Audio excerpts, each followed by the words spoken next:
حسام، بدل نعم. قاعد كذا ما قاعد تعمل حاجة، امشي جيب لنا حاجات من الدكان، الثلاجة فاضية. اول حاجه انا ما قاعد ساي. تاني حاجه انا طلعتي من هنا طلعه واحده. انا قاعد افكر في المصيبه اللي حاصله بينا هسه دي. طلعتي طلعه واحده، امشي وناس الحله يشوفوا شكلي ويحفظوني وهي لمانه تانية انا ما ناقص. ده منو كمان؟ ده منو بدق الباب؟ تزعليني انا يا زلمه؟ ما تمشي تفتح الباب مالك؟ لا لا حسام، انا ما بقدر بري. كيف ما بتقدري؟ ما بقدر امشي افتح افتح باب. الباب انا يعني؟ يا زول لو دي طريقة نقاشنا في المصيبة اللي نحن فيها دي بالطريقة دي، يعني احنا ما حتقوم لنا قايمة، ما حنتحل من الموضوع ده ذاته. ابشرك خايفة. امشي بالراحة وافتح الباب والزول ما يحس بأي شيء، كأنه ما في حاجة، الوضع عادي جدا. رايك كده؟ بس ما داري منك اي حاجة، ساعديني بالحاجة دي وزع عليك الله. الله يستر.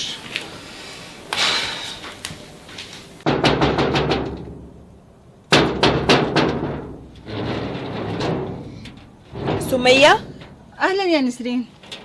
دايرة شنو يا سمية؟ بتصل على داود وتلفونه مقفول، وانا دايره في موضوع ضروري. انت مش داود طلقك؟ خلينا في حالنا. بس داود ده اول مره يقفل تلفونه. هو كويس، ما عنده عوجه؟ شديد ما عنده عوجة. طيب اقول لك حاجه، اول مره البيت ده ريحته تعفن كده لما تطلع بيه برا. عليك الله نظفي بيتك، داود بيحب النظافه، ونظفي دواخلك ذاتها. طيري بلا.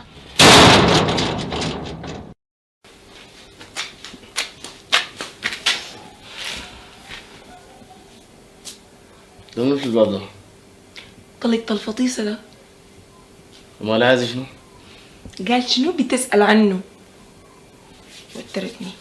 نحن عاني اي زول بيجينا في البيت ده حيعمل لنا مشكلة هو ولا بش، ما دايرين نحن. الزولة دي إذا جات تاني أخرجها معاه عديل، أخرج معاه وش عديل، ما تجينا بأي طريقة يا نسرين. الزول دي ما تجينا تاني. طيب ماشي. بالمناسبة، نعم. شنو الريحة الفظيعة دي؟ البيت ده ريحته بقت ما بتطاق. انت ما دفنته كويس؟ ده بيت ما مغابر، دافنين زول في بيت ما في مغابر، طبيعي الريحة تطلع. وبعدين يا أخي عليك الله موضوع الريحة تتصرفي معاه بأي شيء. شوفي لك عليك الله بخور، شوفي لك حطب شو أو حرقي لك حريقة، اتصرف يا أخي. انا اتصرف؟ اتصرف يا أي. هقوم اعمل بخور.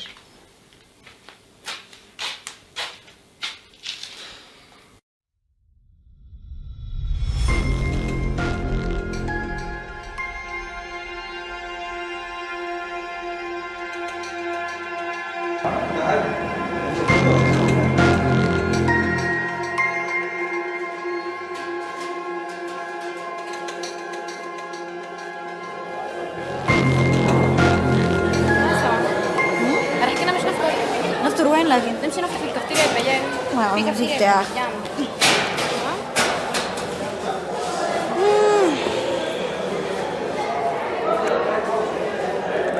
وي كافتيريا، تعبت عديد.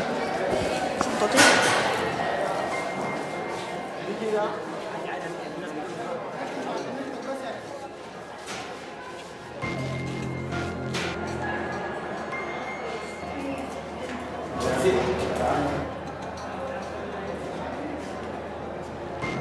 ايوه يا دكتور.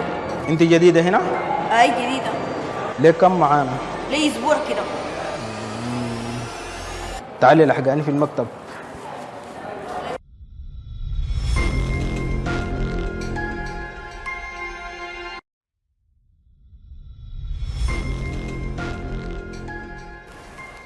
اقعد يا زنده، اقعد. حكاية يا ريس. لا يا أخي، أنا دارك في موضوع نقول يا أخي مهمة خاصة، دارك أنت تعمل لي. حاضرين. سامع في مادة كده زي بقى أبيض الأيامات دي في السوق، وهي فوق، دار أعرف وين، منو اللي بيجيبها، منو اللي بيشتغل فيها. أنا المطلوب مني يا ريس أعرف وين بتتباع. بالضبط، ده المطلوب. داير منها كم يا ريس؟ والله نجرب يا زاندا 6 جرام. الجرام واقع بكم؟ بيقولوا $100,000. ايوه يا ريس، لو انا جبت لك الجرام ده ب50، يعني 600 ده انا قسمت عليك النص جبت عليك ب$300,000.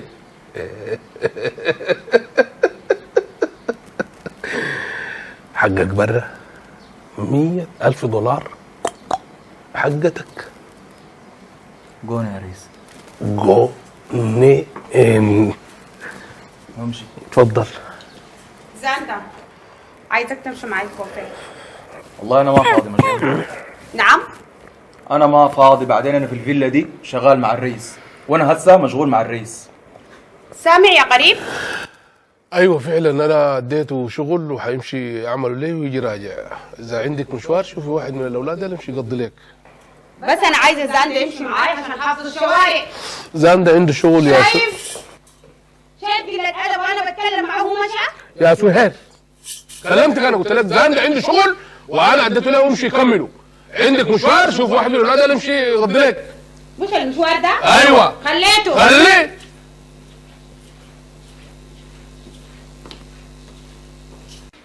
منوية نعم يا ماما.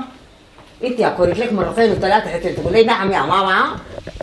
شنو؟ انا قلت لك البسي تعالي عشان نمشي نشوف خالك لانه عيان وبقى مشلول وما بيقدر يجيني. يا بنت حرام عليكي. يا امي تمشي كيف؟ انت بتقدري على التلتله دي؟ والله الموضوع ده صعب عليك، انا ذاتي ما بقدر عشان اسوقك واوديك واجيبك، الموضوع ده صعب ودي مسؤوليه يا امي. اتكلمي معه في التليفون، اضربي له بس. بالله اتكلمي معه بالتليفون. يا بنت انتوا مالكم نسيتوا صلة الرحم؟ يا امي صلة الرحم دي كانت زمان لما انتوا كنتوا صغار، كنتوا بعافيتكم وبتقدروا تتحركوا عادي، لكن حسي دي الموضوع صعب ليك انت وليه هو، عشان كده يتكلموا في التليفون احسن. صعب لك انت وليه هو؟ لا انت الصعب لك انت اللي ما عايز تتعبي توديني لحد اخوي عشان اشوفه. امي اسمعي كلامي احسن، اضربي له تليفون، والله الموضوع ده فيه خطوره عليك انت الحركه دي. انا والله دايره مصلحتك في النهايه. كده انا اشوف الباب في منو، في شكله الباب ده قاعد يدق في زول جايين ناظم.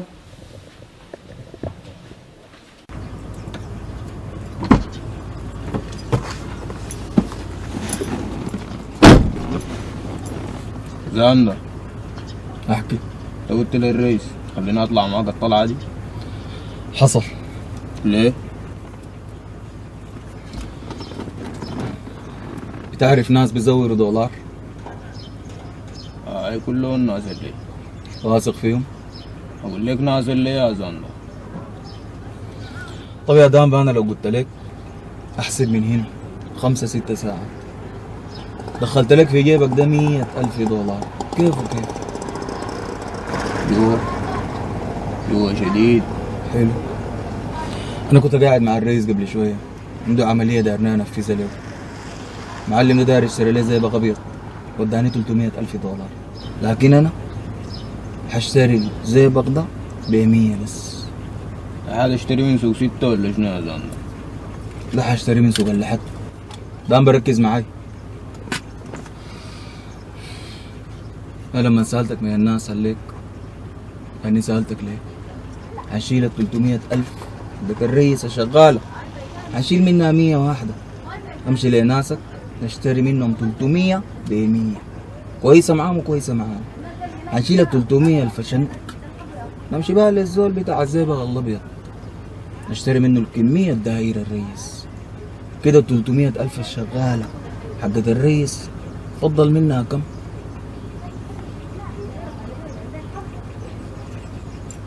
فضل منها $200,000. طيب انت 100 وانا 100، وكده الليلة دي كلها الخسران فيها منه؟ لا الزئبق طبعا، لانه اكلت 300 الماء شغالة، وانا مرتب 100 وانت ب100 والرئيس جاته الكمية الدايرة. غنينا يا زاندا، لكن انت مخك ده بتجيبه من وين؟ انا زاندا واحد في البلد دي. غنينا يا زاندا، غنينا. مالك يا سوسو؟ لا سهر وشك ده كده كله من زان ده الحيوان ده. زان ده الحيوان ده؟ وليه بتقوليها كده زي تقول صاحبك؟ ايوه خرب لي يومي كله. كنت عايزه امشي الكوافير وحريته بسببه وخليته اصلا. والمشكله وين؟ ليه تحردي؟ ما كان ممكن ينزل من الفيلا يوصلك، او مثلا تسوقي براك. يعني المشكله شنو؟ ما ينفع يا صاحبتي، انا عايزه زان ده يوديني. نعم، عايزه زان ده يوديني. انت يا سهير والله شكلك الود ده حبيتيه وانا شايفه كده. ما بعرف، ما عارفه والله. نقوم مش نعمل لنا قهوه احسن برضه. ايه يا دكتور؟ اسمك منو؟ اسمي هالة الريح. الواد يعني. لا ما بحتاج يا دكتور، اتفضل. معليك مكتبنا ده ما عاجبك ولا ما عايزانا نضيفك كده؟ لا ما كده يا دكتور، بس انا ساكنه بعيد ومفروض امشي، قلت اشوفك عايش. والله كنت عايز اقول لك بما انك جديده وكده، انا لو عايزه اي شرح ولا حاجه زي دي او مساعده ممكن يعني تكلميني، انا ممكن اساعدك وكده. انا اي بنت ممكن تيجي جديده بنحب نساعدها كده لحد ما تتعود. لا تسلم يا دكتور، شكرا لك. ممكن تقول لي عبد الباقي بدل الدكتور دي؟ لا احسن دكتور عبد الباقي حفظا للمقامات. على كل حال ممكن تسجلي رقمك هنا عشان نقوم نسجل في سجلات الجامعة وكده لحد ما تسجل رقمك.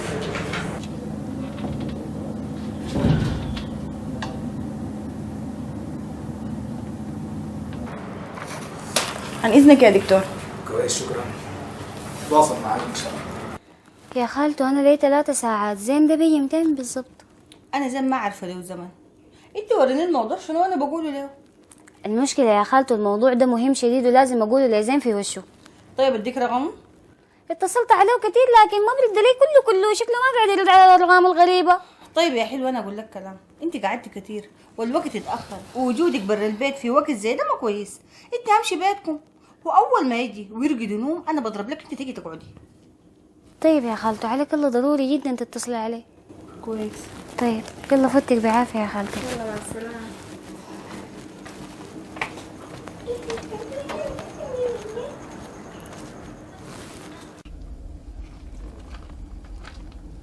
السلام عليكم. الشغل وين؟ وين القروش؟ انت يا ولدنا هاي كده مالك ما هغشك انا يعني ولا شنو؟ سلم تستلم. طب خلينا نشوف البضاعة. هاك.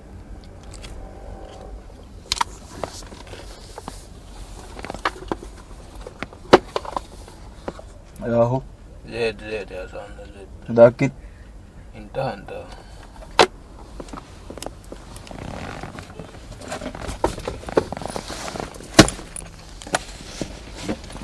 اسمع، انا منو؟ معقولة يا مدرسة؟ انا بعرفك؟ ولا شفتني ولا شفتك ولا لقيتك. توكل قدام.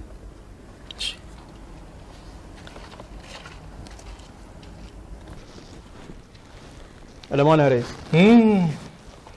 تعرف عاجبني فيك شنو يا حسون؟ مواعيدك مضبوطة. خدام منك يا ريس.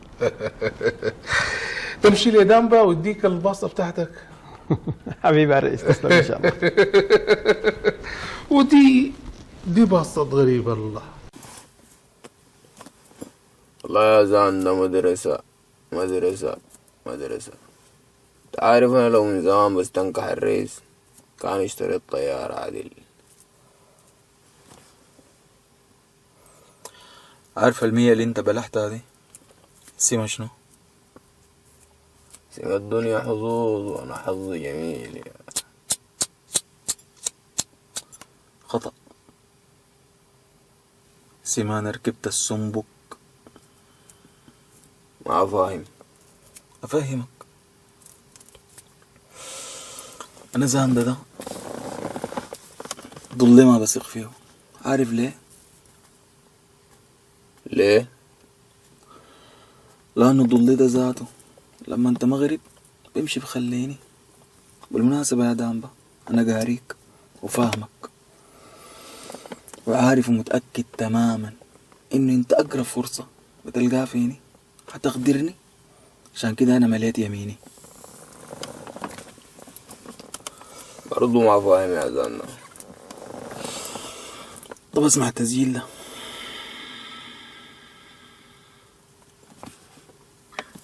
طيب افهمك يا قريبك، احنا هنشتري الزئبق ده ب100، انت هتبلع 100 وانا هبلع 100 مبدئيا كده. انت موافق على الرصة دي؟ موافق يا زلمة. يعني ما عندك مشكلة نقلب الرئيس؟ ما نقلبه الا نحن. قون قوانين. ده مش صوتك؟ يلا كده انت وسخت يدينك. يعني ببساطة انا وانت غشينا الرئيس، اكلنا قروشه، والرئيس بيحبنا شديد وبيثق فينا شديد يا دامبا. وانت بالذات اقدمية لك 10 سنين شغال معه. في بالك لو الرئيس سمع التسجيل ده كيف وكيف؟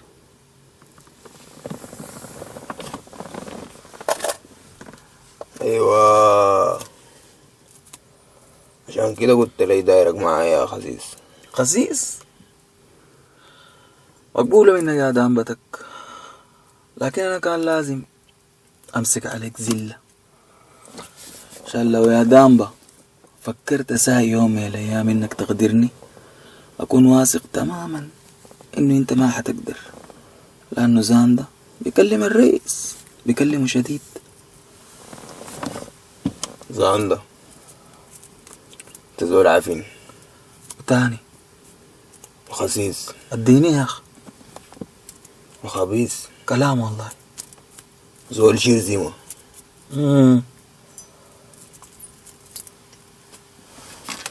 لكن الدامبا بديك يا مان، الدامبا بديك وبديك شديد.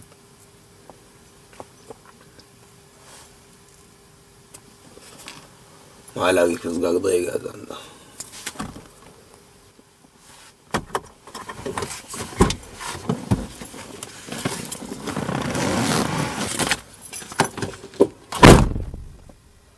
دامبا يا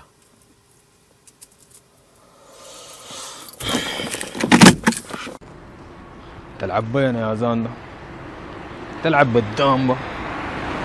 لا يا دامبا هاي بقيت لعب بيك وانت الملعب ذاته. بتتكلم براك مالك يا زول؟ انت مجنون ولا شو؟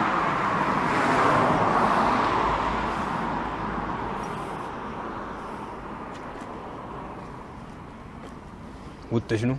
بتتكلم براك مالك؟ انت مجنون ولا شنو؟ انا مجنون، مجنون شديد. شايفك مبرد على نفسك، هتدي الدامبا يبرد معاك.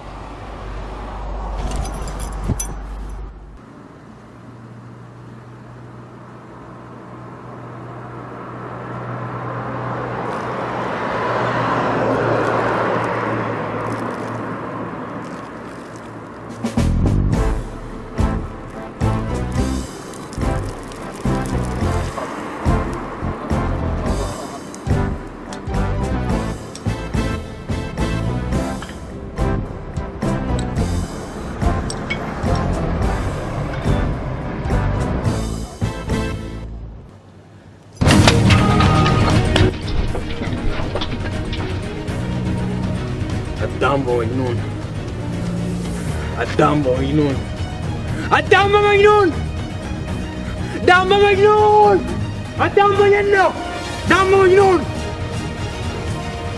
دامبا مجنون، دامبا مجنون.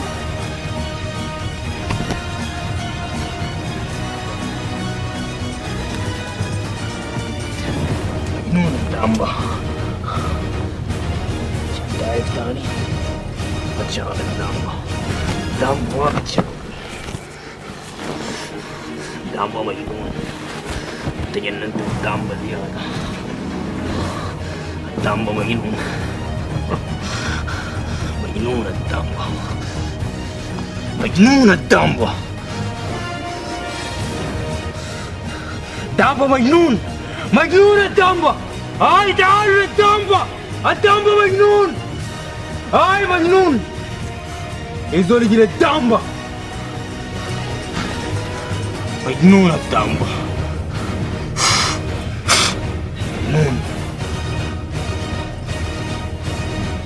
مجنون الدامبة.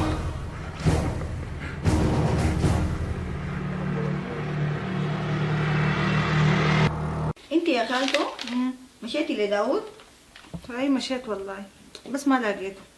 لقيتني البيت الكريهه الشابعه قلة الادب دي ما بتحترم الناس الكبار. انت يا خالته داير الجد ولا جنبه؟ انت اصلا ما كان في داعي تمشي هناك. ما شفت البيت يا هاله، وبعدين من البيت وسخان طين والعجب الريحه. والله يا هاله انت واقفه في الباب تشم الريحه العفنه، تقول في حاجه ميته جوا. خالته والله دي غيره منك ساي. لا والله. بالمناسبه إله بنت عمي جات هنا، قاعده عاوزه زين. ودي دايره شنو كمان؟ انت ناس عاملين اللي دايرين مننا شنو؟ ما كفايه عملوا لنا بعد ما امي وابوي ماتوا؟ دايرين مننا شنو؟ لا حول الله يا هاله، كنت طيبه بقيتي قاسيه خلاص. طيبه؟ عارفه يا خالته انا اكتر حاجه زعلانه عليها شنو؟ اني كنت طيبه يوم من الايام، بالذات بعد اللي حصل لنا ده. الدنيا دي ما ينفع يكون فيها زول طيب. الدنيا دي قدر ما تكسي عليك انت ذاتك تكسي عليها. الله يهديك يا هاله. انت عارفه انا كنت شايله همله شنو؟ بس زين يلاقيها. كان يلاقيها عشان يطرد زي ما طرد عزه. تستاهل.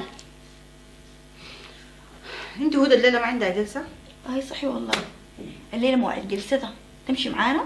طبعا امشي صحيه وتعالي.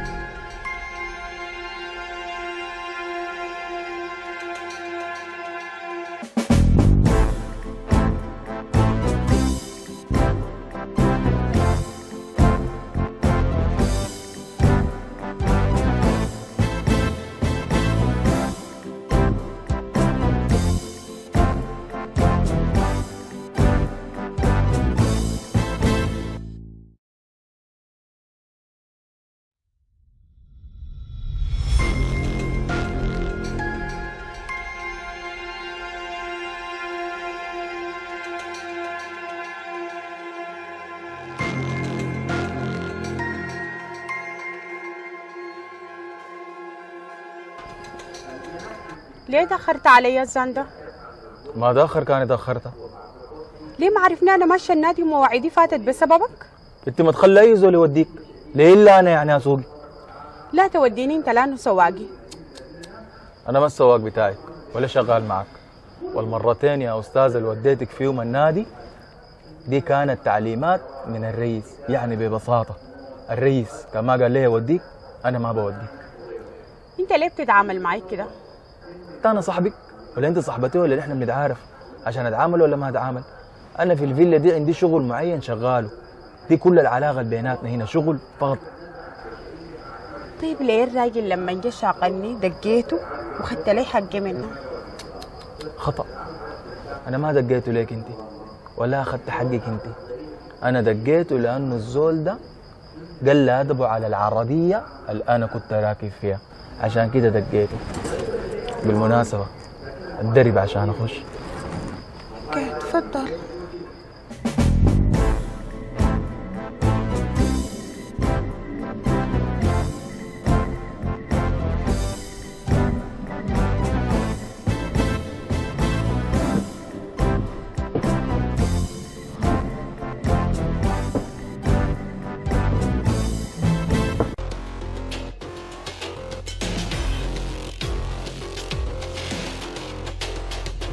مالك يا سهير؟